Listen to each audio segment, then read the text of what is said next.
해외 분들은 동양권에서는 이제 양의 해니까요. 양에 대한 말씀들을 조금씩 보면서 함께 은혜를 나눌 수 있으면 좋겠습니다. 네. 오늘 본문은 요한복음 1장 29절입니다. 요한복음 1장 29절. 제가 본문을 한번 읽어볼게요. 이튿날 요한이 예수께서 자기에게 나아오심을 보고 가로되 세상 죄를 지고 가는 하나님의 어린 양이로다. 아멘. 오늘 이제 우리는 양에 대해서 함께 보면서 은혜를 나누려고 하는데요. 올해가 동양권에서는 양의 해죠, 그렇죠? 양의 해인데 성경에서는 이 양이 아주 중요한 의미로 상징적인 의미로 많이 소개되어 있기 때문에 우리가 양에 대해서 한번 깊이 연구해 보는 게 참 중요합니다. 사실 양이 우리에게 주는 이미지, 또 양의 모습, 그것만 많이 닮아도요. 여기도 오늘 본문 보면 예수님을 하나님의 어린 양이라고 표현해놨잖아요. 그리고 이제 계시록 보면은 하나님의 어린 양에게 하나님이 만백성들이 그 영광을 돌리고 찬양하고 이런 모습이 되어 있는데 그 양의 모습이 참 중요하다는 거죠. 그래서 올해가 이제 양의 해인데 말씀들을 쭉 보면서 양에 대해서 한번 깊이 묵상하고 연구하고 배우고 양의 모습으로 우리 살아간다면 올 한해 상당히 의미가 있는 또 많은 것들을 이루는 그런 한 해가 될 수 있을 거라고 믿습니다. 먼저 양이라는 이 동물은 성경에서 정말 많이 등장하잖아요, 그렇죠? 많이 등장하는데 그 에스키모인들 보면은 에스키모 알래스카에 살잖아요. 살자는 알래스카 그쪽 북극이니까 항상 춥고 눈이 이렇게 매일 와 있죠. 항상 눈과 더불어 살아가는 그런 곳인데 그러다 보니까 이제 에스키모인들이 쓰는 언어에 보면 눈과 관련된 단어가 15개나 된다고 해요. 그러니까 뭐 구체적으로 어떤 건지 제가 연구해 보지 않았는데 15개나 언어가 발달해 있는 거죠. 근데 이스라엘을 보면은 이 양과 관련된 단어가 몇 개나 있냐면은 이게 성경에 기록되어 있는 건 뭐 성경에도 많이 기록이 되어 있는데 단어가 8개나 된다고 합니다. 보면은 이런 표현이 있어요. 색, 케베스, 키브사, 존, 라헬, 아일, 아투드, 탈레 이게 8개나 돼요. 양에 대해서. 그러니까 뭐 순양, 암양, 뭐 어린 양 이런 여러 가지 의미들로 이게 양이 막 사용되는 거죠. 그만큼 이스라엘에는 양이 많았고 그 양의 모습을 보면서 아주 많은 것들을 이렇게 이스라엘 백성들은 배우고 또 양과 늘 함께하며 친숙하게 살았던 그런 곳이었다고 볼 수 있어요. 이게 언어가 8개나 되니까요. 근데 이 양이 가지고 있는 이미지가 오늘 우리가 본문에서 보면 예수님이 이제 세상 죄를 지고 하나님 어린 양이라고 했는데요. 이거는 속죄의 의미, 양이 가지고 있는 희생의 의미를 우리에게 말해주죠. 이것은 이제 구약의 제사의 제도에서 비롯된 것인데 이스라엘 백성들이 하나님께 드렸던 희생 제사들 보면은 그 죄를 속죄하기 위해서 죄를 사함받기 위해서 드렸던 이 제사잖아요. 그때 어린 양이 우리의 죄를 대신해서 죽임을 당하고 그로 인해 내 죄가 사함을 받는 이런 의식들이 이스라엘 백성들에게 항상 있었어요. 예수님의 이미지를 이렇게 그린 거예요. 세상 죄를 지고 가는 하나님의 어린 양이라고. 그러니까 우리가 이제 양을 생각하면은 이제 기본적으로 제일 크게 떠오르는 이미지는 희생의 의미죠. 근데 이거는 사실 그리스도인들에게는 그렇고요. 일반인들에게는 양 하면은 제일 떠오르는 이미지는 이 순종의 의미입니다. 순종적인 동물, 목자를 잘 따르는 동물, 그렇게 이해를 하죠, 그렇죠? 그러니까 보편적으로 봤을 때는 순종의 이미지가 제일 커요. 그 양을 보면은 사실은 그 성격 자체가 또 그가 가진 여러 가지 모습이 이 양으로 하여금 순종적인 모습이 될 수밖에 없는 그런 모습이 있습니다. 왜냐하면은 이 양이라는 동물은 공격력 무기가 전혀 없거든요. 그래서 모든 동물 중에서 가장 약한 동물이라고 할 수 있어요. 자기 힘으로 자기를 남을 공격할 수 없고 자기도 보호할 수 없는 그런 동물인 거죠. 그래서 철저하게 이렇게 목자를 따라야지, 목자에게 순종해야지 살 수 있는 그런 동물입니다. 양은 그걸 잘 알아요. 그러니까 우리도 사실은 우리가 어떻게 살아야 되는지 알잖아요. 우리 안에 하나님께 주신 여러 가지 모습이 있는데 물론 이제 아주 멋있는 모습이 있죠. 영광스럽고 힘이 있고 지혜롭고 어떤 잠재력이 있는 그런 모습들 있지만은 또 우리 안에 뭐냐면 참 연약한 모습이 있어요. 우리 안에 우리의 인간의 능력과 힘으로 할 수 없는, 우리의 지혜로 할 수 없는 연약성이 있잖아요. 그렇죠? 그것을 알고 거기에 맞춰서 이렇게 살아가야 되는데 그렇지 못하잖아요. 양은 어쨌든 보면은 정말 약한 동물인데 그 약함을 잘 알기 때문에 그 약함 때문에 어떠냐면 철저하게 해서 순종해서 살아가는 그런 동물이라 볼 수 있습니다. 양이 이제 어느 정도로 공격력 무기가 자기를 보호 못하냐면은 보통 이제 이렇게 약한 동물들은 초식 동물이잖아요. 육식 동물에게 잡아먹히는 초식 동물인데 초식 동물들도 보면은 그래도 이렇게 공격력 무기들이 다 하나씩은 있어요. 대표적인 게 소식 동물들에게 있는 이제 뿔이죠, 그렇죠? 뿔이 아주 힘있고 날카로워가지고 막 그걸로 들이받는 거예요. 그래서 제일 이제 뿔로 유명한 건 이제 코뿔소 같은 거죠. 코뿔소는 뿔로 이렇게 한번 팍 박아버리면은 거의 뭐 동물들이 이길 수 있는 동물들이 없죠. 그래서 타자나 이런 동물도 감당을 못하는 뿔이 아주 커요. 그렇죠. 뿔이 아주 커가지고 맹수들도 못 이깁니다. 그리고 또 뭐냐면 이빨도 정말 날카로워가지고 하마 같은 경우 제일 날카로운 이빨을 가지고 있다고 하더라고요. 초식동물이잖아요. 근데 이빨이 날카로워가지고 이 이빨이 한번 물리면은 그냥 다 죽는 거예요. 그래서 이 하마도 함부로 못 건드린다고 하더라고요. 너무 이렇게 이빨이 강해가지고 그것이 한번 물리면은 그냥 몸이 절단 나버리니까. 그러니까 초식동물들 순하지만은 이제 뭐 뿔이나 이빨이 날카롭고 뭐 코끼리 같은 건 덩치 자체가 아주 크죠. 뭐. 기린 같은 경우도 엄청난 덩치를 가지고 있어서 그 몸 자체가 무기죠. 그래서 함부로 공격을 못해요. 근데 양을 보면은 그런 게 없지 않습니까? 양은 뿔이 없고요. 이빨이 날카롭지도 않고 뭐 몸집이 대단하지도 않고 또 보면 초식동물들 뭐 소 같은 경우 보면은 다리가 아주 강력하죠. 그래서 소의 뒷발 한번 차이면은 아주 큰일 나죠. 다리가 아주 힘이 세잖아요. 그런데 양은 다리도 이렇게 강하지 못하고 게다가 눈이 시력이 안 좋아가지고 앞을 못 봅니다. 앞을 못 보니까 자기 앞에 있는 길이 어디로 나 있는지 전혀 알지 못해요. 그리고 장애물이 있어도 장애물이 있는지도 모르는 그 장애물에 막 걸리는 거죠. 뭐 웅덩이에 빠진다든지 골짜기에 떨어진다든지 눈이 안 보이니까 이것도 구별을 못하는 거예요. 또 문제는 눈도 안 보이고 다른 동물들은 그래도 이런 여러 가지 많은 약점이 있어도 한 가지 참 소식동물들 중에 보면 자기 보호 도구가 한 가지씩인데 제일 많은 것은 이제 빠른 발이죠. 토끼나 뭐 사슴이나 대부분 보면은 정말 빨라요. 뭐 육식동물보다 더 빠르잖아요. 퍽퍽퍽 달려가가지고 못 잡게 이렇게 막 도망을 치는데 양은 어떻냐면은 발이 짧아가지고 뛰지도 못해요. 뭐 눈이 안 좋으니까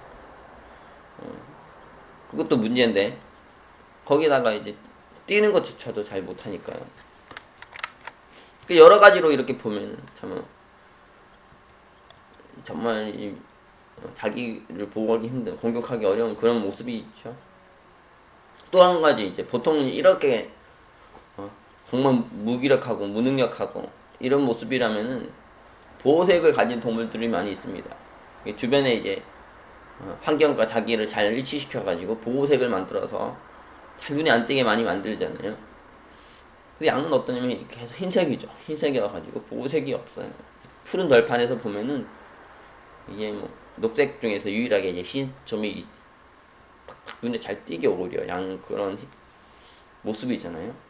그러니까 보호색도 없고 이러다 보니까 맹수들에게 보호받기 어려운 맹수들이 제일 찾기 쉬운, 제일 먹기 쉬운 동물이 바로 양인 거죠. 이게 양이라고 볼 수도 있습니다. 양이 이렇게 약하다 보니까 자기를 보호하기 위해서 한 가지 지혜가 있는데 제가 앞에 얘기했죠. 그것은 철저하게 목자에 의존적인 거예요. 목자에게 순종하는 거죠.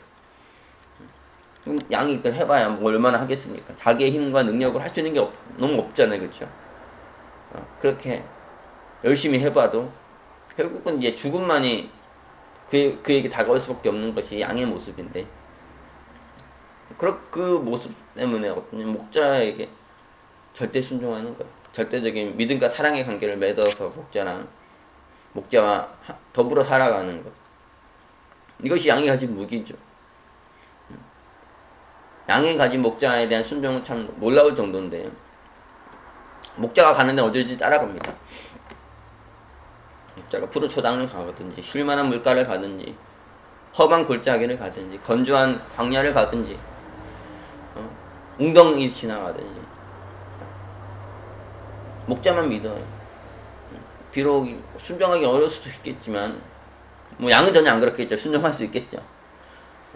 인간의 입장에서 보면은 순종하기 어렵고 이해하기 어려운 일이라도 이 양은 어쩌면 철저하게 목자에게 순종한다는 거죠. 왜냐하면은 목자에게서 이게 분리된다는 것. 그것이 더 큰 죽음이니까. 양에게는 그 뭐 험한 골짜기 지나가고 뭐 광야 지나가고 뭐 장애물을 통과하고 이것이 양에게는 제일 큰 문제가 아니에요. 양에게 가장 큰 문제는 뭐냐면은 목자로부터 분리되는 거죠. 목자의 보호를 받지 못하는 거예요. 그러니까 이걸 너무 잘 알기 때문에 절대적으로 목자만 믿고 신뢰하는 거죠. 그리고 목자가 어떤 곳으로 가더라도 심지어 자기를 죽이려 한다 할지라도 그것이 믿고 순종하는 이 동물이 바로 양입니다. 성경 보면은 아주 아름다운 시가 많잖아요. 그 중에서 대표적인 시가 시편 23편인데 다윗은 이렇게 말합니다. 이 시에서 하나님은 선한 목자로 하고 나를 양으로 표현하면서요. 여호와는 나의 목자시니 내게 부족함이 없으리로다. 이렇게 돼 있잖아요. 하나님은 내 목자시라는 거예요. 하나님은 목자신데 그분은 어떤 목자시냐면 선한 목자시죠. 여호와는 나의 목자시니 내게 부족함이 없으리로다. 그가 나를 푸른 초장에 누이시며 쉴만한 물가로 인도하신다. 그러다 그것뿐 아니라 내가 사망의 음침한 골짜기에 다닐지라도 그쪽으로 하나님 나를 인도할 수도 있는데 그렇지만 그럼에도 나는 해를 두려워하지 않. 주께서 나와 함께 하시기 때문이고 그분이 가장 선한 목자이어서 가장 좋은 길로 올바른 길로 나를 인도하시는 것을 알기 때문에 나는 그 길을 따라가노라. 이게 뭐 다윗의 시잖아요. 다윗은 목동이었는데 양을 치는 자였는데요. 그렇게 선한 목자로 양을 치면서 자신을 그렇게 선하게 인도하시는 선한 목자신 하나님을 잘 깊이 묵상했던 것 같습니다. 그래서 이 아름다운 시를 쓴 거죠. 우리가 올 한해 시작하면서 한번 시편 23편 많이 읽을 필요가 있는 것 같아요. 하나님은 선한 목자시다. 그러니까 그분을 절대적으로 믿고 순종하고 따르는 게 참 중요하죠. 비록 그분은 이해할 수 없다 할지라도 순종하기 어려운 일을 한다 할지라도 그래도 순종하는 거 이게 참 중요하고요. 그래도 그분이 선한 목자시라는 거 우리가 믿어야 되고 그 길을 따라가야 됩니다. 그분과 떨어지는 것이 나에겐 더 큰 죽음이기 때문에, 내게는 더 큰 위험이고 더 큰 문제이기 때문에 하나님만 잘 보고 따라가야 된다는 거죠. 그리고 요한복음 10장 보면 예수님께서 뭐라고 하시냐면은 자신을 선한, 우리 잘 알잖아요. 요한복음 10장 11절 한번 보십시오. 나는 선한 목자라. 선한 목자는 양들을 위하여 목숨을 버리거니와. 예수님께서는 자신이 선한 목자라 하시는데, 그 선한 목자, 어떤 선한 목자냐면 양을 정말 너무너무 사랑해서 양을 위해서 자기 목숨까지도 내어줄 수 있는 그런 선한 목자라는, 그게 예수님의 모습이고 예수님의 삶이었다는 거죠. 그러니까 이제 우리도 이 선한 목자 되신 하나님, 선한 목자 되신 예수님 절대로 믿어야 되죠. 순종해야 되죠. 왜냐하면 그분들은 정말 우리를 위해서 목숨까지 줄 수 있는, 우리를 자기 목숨보다 사랑하시는 분이니까. 그분들이, 하나님 예수님께서 우리에게 주시는 모든 것이 선한 것이 아니겠느냐, 이걸 우리가 믿어야 되지 않겠습니까? 순종하기 어려워도, 이해하기 어려워도 그래도 순종하는 것, 이것이 가장 올바른 거고 가장 귀한 것이고요.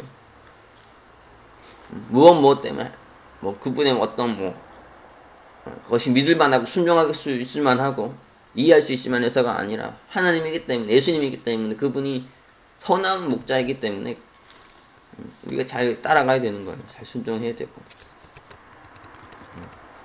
양은 특히 어떠냐면은 참 약한 동물인데 목자에게 잘 순종하지 않습니까? 그게 참 위대한 모습이고, 또 한 가지, 양은 다 발달하지 않았는데 다행히 청각이 발달했어요. 청각이 발달해서 소리를 아주 잘 듣고, 특히 이제 자신의 목자의 음성을 정확하게 분별합니다. 그래서 그 목소리에 따라가요.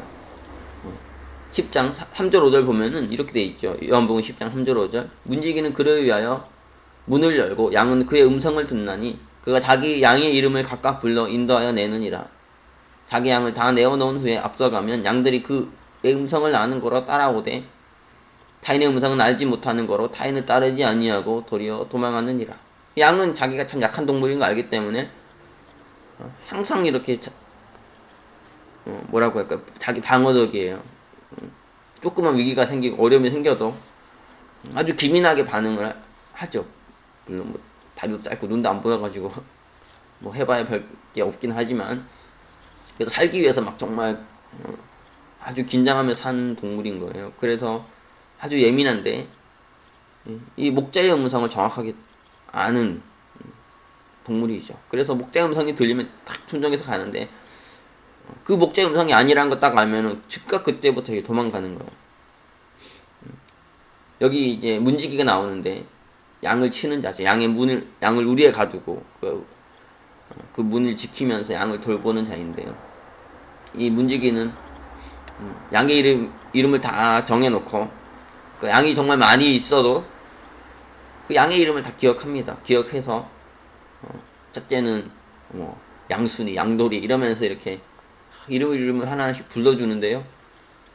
양들이 그걸 다 알아듣는다는 거예요. 자기 이름을 딱 부르면은 내 이름을 부르는구나 해서 이렇게 쫄쫄쫄쫄 따라 나온다는 거죠. 그 다음에 이제 나를 따라와 하면서 앞으로 쭉 가면 이제 목자를 쭉 따라가는 거예요. 그리고 그 음성이 목자의 음성인지 아닌지 다 알고 정확하게 따라가는 거죠. 그리고 목자의 음성이 아니라는 거 알게 되면은 즉각으로 이렇게 도망치는.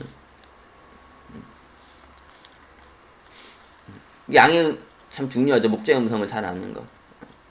하나님의 음성, 예수님의 음성, 우리를 인도하는 의의 음성, 생명의 음성을 잘 우리가 알고 이거 잘 따라가야 됩니다. 요한복음 5장 25절 보면은 예수님이 이렇게 말씀하셨죠.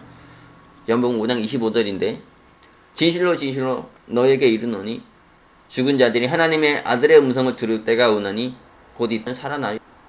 하나님의 아들의 음성을 들을 때가 온다는 거예요. 이 아들의 음성을 알아들을 수 있는 자는 복이 있다는 거죠. 그 음성을 듣는 자는 살아나게 된다는 거예요. 우리도 늘 하나님의 음성을 잘 들어야죠. 하나님의, 예수님의 음성을 어디서 듣겠습니까? 막 기도하는데 그런 계시가 임할 수도 있죠. 그러나 가장 위대한 계시가 어디에 기록되어 있다면 성경에 기록이 되어 있어요. 성경 속에서 우리가 하나님을 발견할 수 있죠. 하나님 음성을 들을 수 있어요. 이전에 많은 믿음의 선진들에게 하셨던 그 음성, 그것이 또 나에게 하는 음성이 하나님 음성이 아니겠습니까? 나에게 주시는.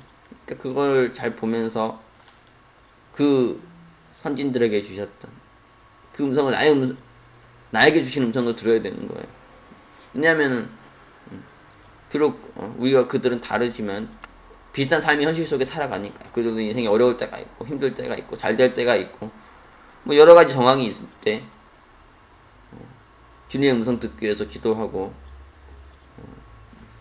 몸부림치며 그렇게 살았던 사람들이고요. 그때마다 하나님께서 그들에게 음성을 주시고 그들에게 깨달음을 주셔서 그것들이 성경으로 기록된 게 아니겠어요?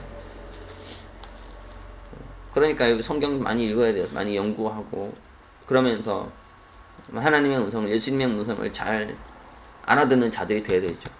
양은 하여튼 정말 약한 동물인데 그 약함 때문에 힘들어하고 그렇게 고통하며 살지 아니하고 그 약함을 잘 알아서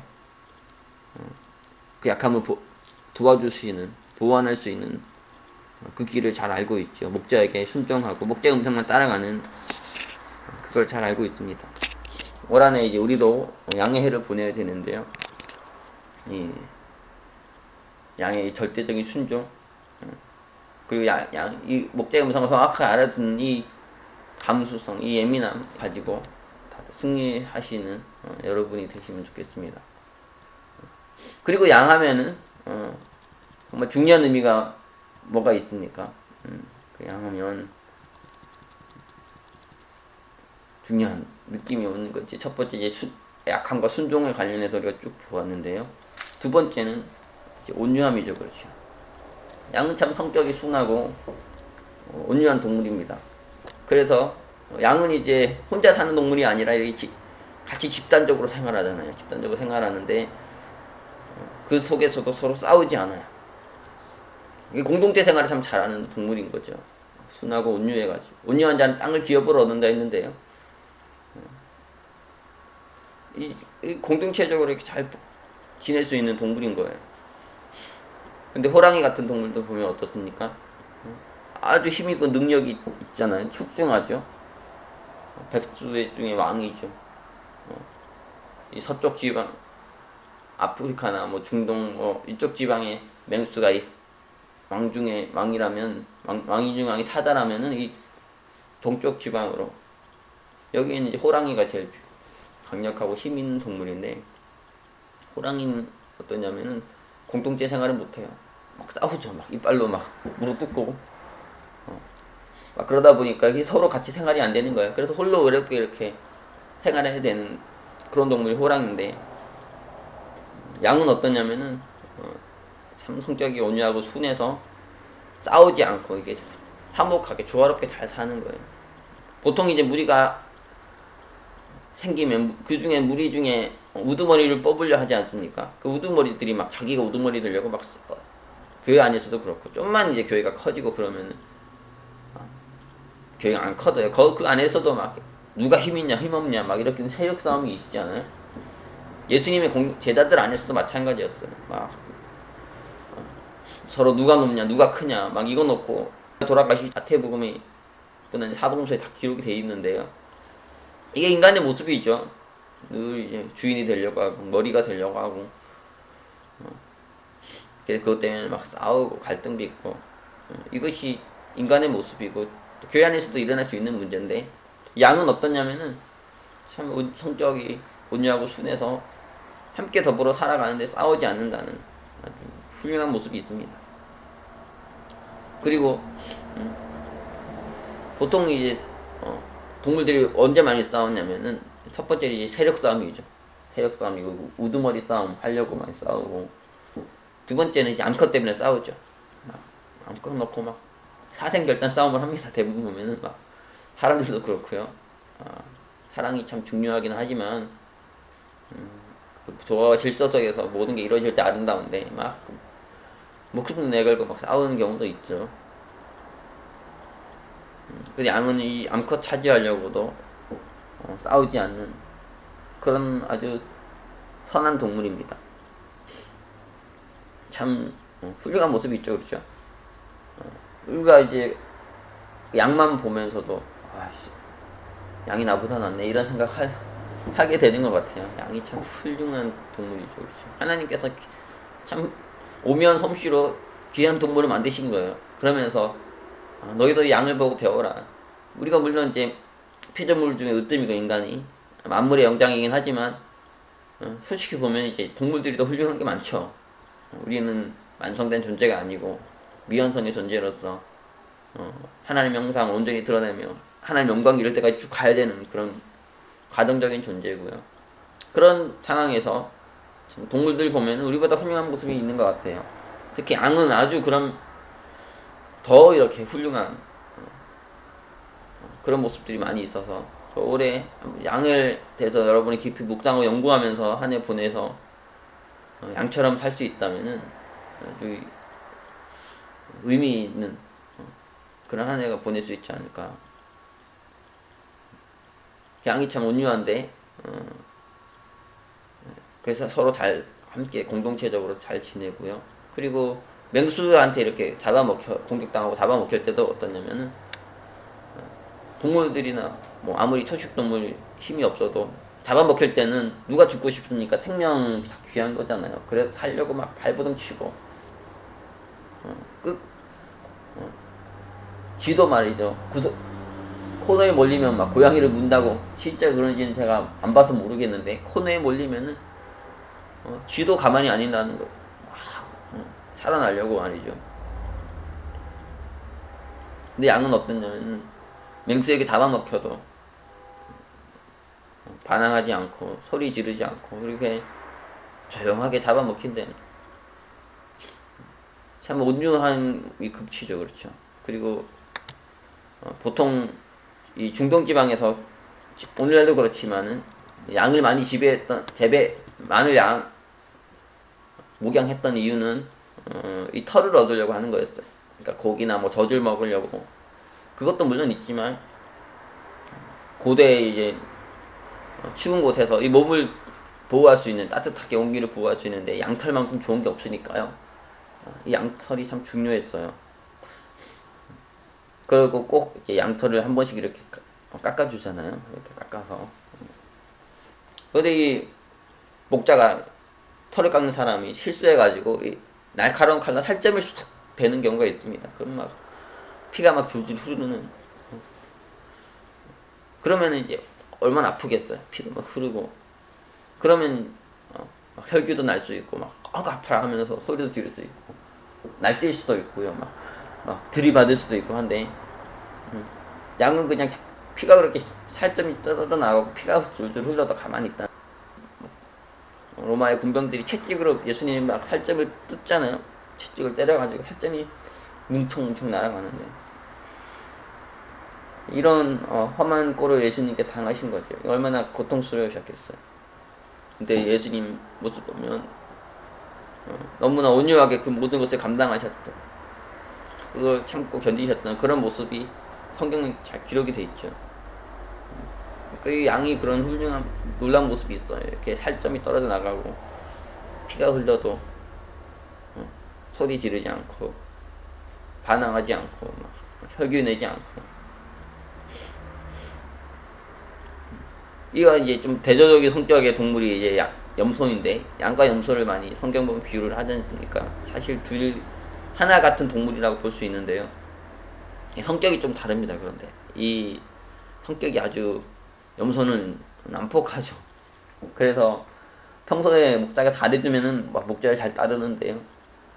목자가 자기 마음에 안 들면은 막 그냥 뿔로 들이받아버려요. 이 양이란 또 성격이 한 성격합니다. 혈기도 막 잘 내고. 그래가지고 이렇게 그게 달라지죠. 그렇죠. 보통 사람도 그렇고 하나님께서 잘해주시고 은혜롭고 뭐 잘 될 때는 아주 뭐 잘 지내는데 조금만 자기 인생에 피해가 오고 고통이 오고 힘듦이 오고 잘 안 되고 피가 흐르고 살점이 떨어져 나가고 이런 고통을 당하면은 돌변할 수 있는 게 인간의 모습인데, 이 양은 참 정말 온유해서 어떤 상황에서도 이렇게 혈기를 내지 않고 폭력적이지 않고요. 철저하게 온유함으로 그 모든 것을 이겨내는 그런 동물입니다. 그리고 이제 더 나가서 이제 도살장에서 죽임을 당할 때도 공격성을 드러내지 않아요. 자기 목숨을 이제 죽이는데 도살장에서 저항할 수 있지 않습니까? 반항하고 막 그 이삭 번제 사건에서 보면은 이삭이라는 사람도 참 온유했다는 걸 우리가 알 수 있어요. 거기 보면은 이삭이 아버지가 이렇게 자기를 번제해서 죽이려고 하는데 이삭이 그때 그래도 나이가 제법 있었겠죠. 상당히 청년의 몸은 됐을 텐데 그 아버지가 힘이 세봐 얼마나 세겠습니까? 아버지는 한번 막 나를 죽이려고 하냐면서 한번 막 대들 수도 있는데 순순하게 이렇게 결박이 돼서 이렇게 죽임을 당할 뻔하는 그런 장면이 나오잖아요. 이삭이 참 온유했던 사람이라는 것을 우리가 알 수 있어요. 그거 보면 사람이 죽임을 당하는 이 위기가 오면은 이때만큼은 진짜 공격성이 드러날 수밖에 없는 상황이잖아요. 그렇죠? 살고 봐야 되니까. 근데 양은 어땠냐면 이 상황에서도 죽임을 당할 뿐 공격성을 안 드러낸다는 거예요. 이 양의 모습이 참 놀랍죠. 그렇죠? 너무너무 놀라워서 이스라엘 백성들에게는 이 양의 모습이 너무 이게 깊이 있게 왔던 것 같아요. 깊은 이런 깨달음과 충격으로. 그래서 이사야 53장에도 보면은 메시아에 대해서 고난받는 종에 대해서 그리면서 이렇게 표현하고 있죠. 53장 7절인데 한번 봅시다. 그가 곤욕을 당하여 괴로울 때에도 그 입을 열지 아니하였으며 마치 도수장으로 끌려가는 어린 양과 털 깎는 자 앞에서 담담한 양같이 그 입을 열지 아니하였도다. 양의 모습을 보면서 이 메시아에 대해서 그리고 있습니다. 그 메시아는 어떠냐면은 곤욕을 당하고 괴로울 때에도 그 입을 열지 않는다는 거예요. 그 모습이 어떠냐면 양과 같다는 거죠. 도살장에 끌려가서 죽임당하는 그 양의 모습. 털 깎는 자 앞에서 아주 잠잠하게 앉아있는 그 양의 모습과 같다는 거예요. 예수의 십자가, 예수의 삶을 보면 이 양의 모습이 생각나지 않습니까? 특히 십자가 보면은 사람들이 예수님 십자가 못 박아 죽이죠. 그리고 당장 죽은 게 아니라 거기서 막 아주 오랜 시간을 고통당했어요. 나무에 매달려가지고. 그것만으로도 너무 힘든데 주변의 사람들이 지나가면서 계속 조롱하지 않습니까? 조롱하고 십자가에서 내려와 보라고 하고 네가 니는 구원 못하냐? 남은 구원한다면서 이런 말도 쏘아붙고요. 그 밑에서 예수님을 벌거벗겨가지고 나체가 돼가지고 그 고통에 매달렸어. 또 채찍에 맞아서 망신창이 된 몸을 가지고 그 상상할 수 없는 고난이죠. 저는 이제 패션 오브 크라이스트 제가 이전에 만들었던 한 시가 있는데 그것이 찬양곡이 돼가지고 노래를 만들어졌는데요. 그 노래 보면은 거의 안 듣긴 하는데 저는 제가 만든 거니까 부끄럽잖아요. 그 듣기가 가끔씩은 한 번씩 보는데 그걸 이제 패션 오브 크라이스트 배경을 해가지고 이렇게 뮤직비디오를 만들어 놓으신 분이 있더라고요. 그거 보는데 그래서 끔찍해서 볼 수가 없어요. 너무 처참하게 예수님을 망가뜨리잖아요. 그 장면을 보면 이제 충격적이어가지고 어떤 분은 보고 심장마비 걸려서 죽으셨다는데 예수님이 당한 고난이 그런 거죠. 막 말할 수 없는 고난 당하시고 십자가에 매달려서 조롱당하시고 거기에서만 예수님께서 어떻게 하시냐면 모든 고난을 다 당하시고 함부로 입을 열지 않으시고 묵묵히 다 감당하시잖아요. 그렇죠? 다 이기시고 그 모습이 참 사람들한테 충격이 됐던 것 같아요. 그래서 예수님 못 박아 죽였던 로마의 백부장이 예수님 보면 저는 정말 하나님의 아들이다 이렇게 감탄을 하지 않습니까? 많은 사람들이 그 예수님의 모습 보면서 이는 정말 이런 놀라운 고백을 했는데요. 이 그리스도의 그리스도 되심, 하나님의 아들 되심이 어디서 나타나니까 고난을 당할 때죠. 고난 당할 때 그 고난 속에서 그는 어떤 모습인가? 특히 죽음까지 가 있는 그 상황에서 그는 어떤 사람인가? 어떤 모습 보여주는가? 그거 보면은 그가 어떤 사람인지를 알 수 있다는 거예요.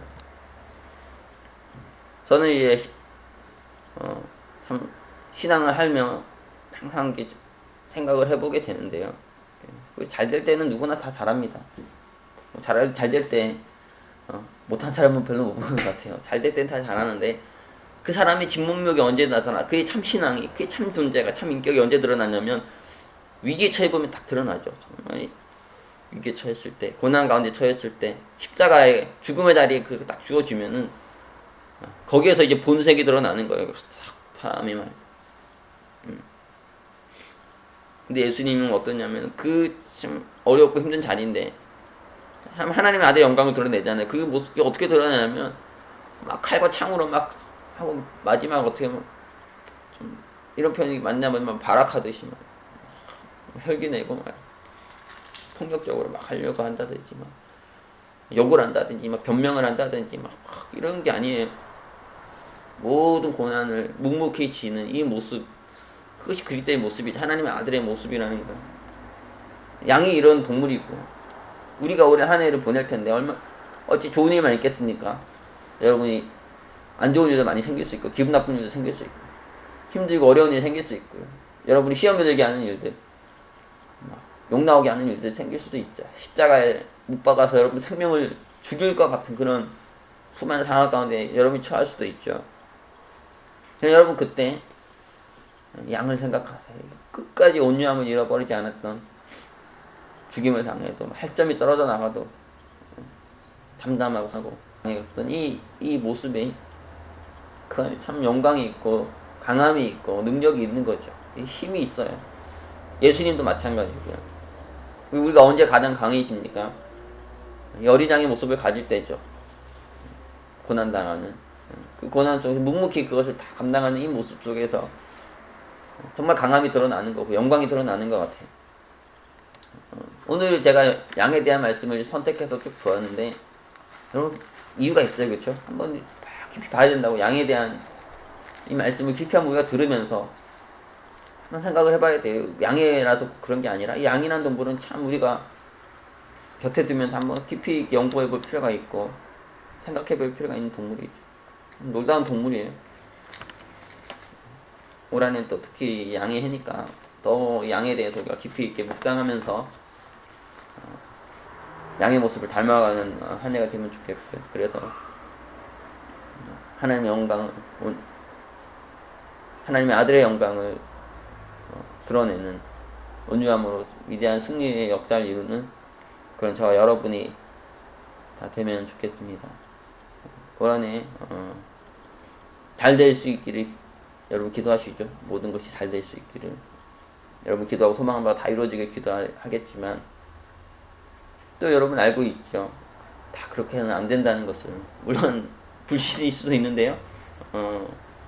이 생각이 우리 생각대로만 되지 않고 우리 시나리오대로만 되지 않고 다 잘 되지 않을 수 있고 어렵고 힘들 수 있지만 그때 양의 모습을 기억하면 온유한 이 양의 모습 가지고 예수님의 그 모습을 기억하면서 모든 고난을 묵묵히 감당하고 잘 견디고 참아내는 그런 저와 여러분이 되면 좋겠습니다. 그런 하나님의 은혜를 우리에게 주셔서 올 한해 지났을 때 저 참 묵묵한 온유한 양의 모습 같구나 이런 한마디 해준다. 그런 은혜를 사모하는 또 그 은혜를 덧입는 저와 여러분이 되기를 기도합니다. 기도하겠습니다. 사랑의 주님, 오늘 귀한 아침 예배 허락하시고 함께 귀한 예배 드리게 하시니 감사합니다. 2015년 양의 해를 맞아서 우리가 양에 대해서 깊이 있게 묵상하기를 원합니다. 하나님께서 미물에 불과하지만 이 귀한 양을 통해서 우리에게 깨우치시고 우리에게 깨닫게 하시고 우리를 부끄럽게 하시는 것이 있는 것을 저희가 고백합니다. 올 한해 저희가 양의 모습을 닮아갈 수 있는 저희가 되게 하시고,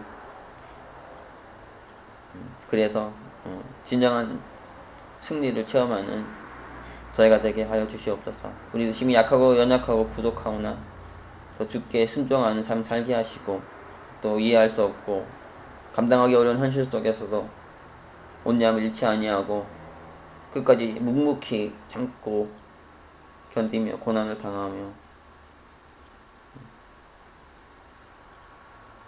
참된 온유함에 참된 간함의 세계를 드러내는 저희가 될 수 있도록 인도해 주시옵소서. 성령께서 함께 하시고 올 한해도 크신 은혜 내려주시기를 원합니다. 인도하시고 함께 해주시옵소서. 모든 말씀 감사드리며 예수 그리스도 이름으로 기도합니다. 아멘.